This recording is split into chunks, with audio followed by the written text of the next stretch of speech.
Assalamualaikum warahmatullahi wabarakatuh.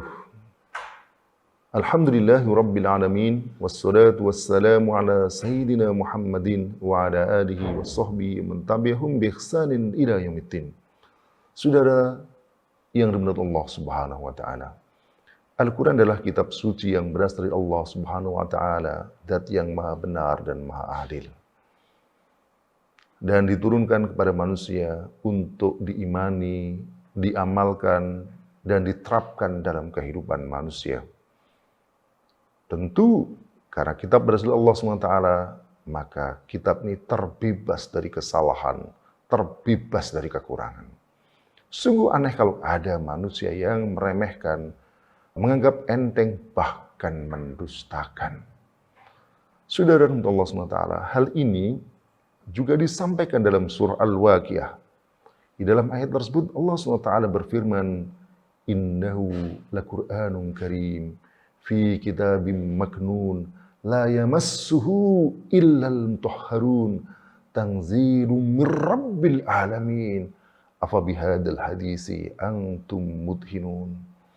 Saudara-saudara Allah SWT, ayat ini menjelaskan tentang keistimewaan dan keagungan Al-Quran. Innahu laquranun karim. Sesungguhnya ini adalah Al-Quran yang mulia. Allah mensifati Quran dengan karim, yang mulia. Fi kitabim maknun, dalam kitab yang terjaga, yakni fil lauhil mahfud. La yamassuhu illal mutahharun, dan tidak ada yang menyentuhnya kecuali yang disucikan Allah Subhanahu wa taala. Ini adalah kitab yang mulia, ditaruh di tempat yang mulia, tidak ada yang bisa menyentuhnya kecuali orang-orang yang disucikan Allah SWT. Bahkan kemudian Allah menegaskan, Tanzilum mir rabbil alamin, diturunkan dari Tuhan semesta alam. Kurang apa Al-Quran? Anehnya seperti yang kemudian disebutkan dalam ayat berikutnya, Allah berfirman, Afa bihadzal hadisi antum mudhinun. Apakah terhadap hadis ini Al-Quran antum mudhinun? Ibnu Abbas mengatakan mudhinun artinya mukadzibun. Apakah terhadap hadis ini, terhadap perkataan Al-Quran ini kalian mendustakan, ghairu musaddiqin, tidak mau membenarkannya? Apakah kamu meremehkan, menelantarkan? Sungguh suatu yang sangat aneh.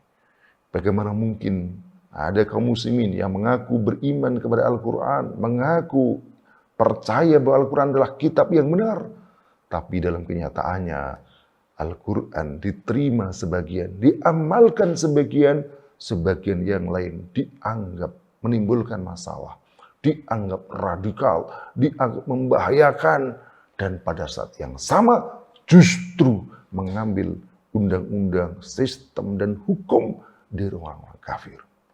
Lihatlah saudara Allah SWT, isi Al-Quran bercerita bukan hanya tentang ibadah, bukan hanya bercerita tentang akhlak, bukan hanya bercerita tentang pengaturan rumah tangga, tetapi Al-Quran menceritakan tentang ekonomi, bercerita tentang politik, tentang pendidikan, dan segala perkara kehidupan ini. وَنَزَّلْنَا عَلَيْكَ الْكِتَابَ تِبْيَانًا لِكُلِّ شَيْءٍ, dan kami turunkan Alkitab ini untuk menjelaskan segala sesuatu. Mestinya ketika kita yakin bahwa Al-Quran adalah dari Tanzilum mir rabbil alamin, diturunkan dari Allah Subhanahu wa taala, penguasa alam semesta ini, semuanya benar, mestinya kita terima secara 100% tanpa ada keberatan, tanpa ada keraguan. Kalau ada yang justru sebaliknya, dalam perkara ibadah terima, dalam perkara akhlak diterima, dalam perkara ekonomi justru mengambil yang lain, maka seperti yang dikatakan dalam ayat ini, afa bihadzal hadisi antum mudhinun. Saya yakin semua kita tidak ingin mendapatkan siksa dari Allah Subhanahu wa taala karena mendustakan dan meremehkan Al-Quran. Dan tentu kalau kita tidak ingin mendapatkan siksanya, semestinya kita imani, kita amalkan, kita terapkan apapun yang ada dalam Al-Quran tanpa ada yang kita tinggalkan. Semoga bermanfaat. Assalamualaikum warahmatullahi wabarakatuh.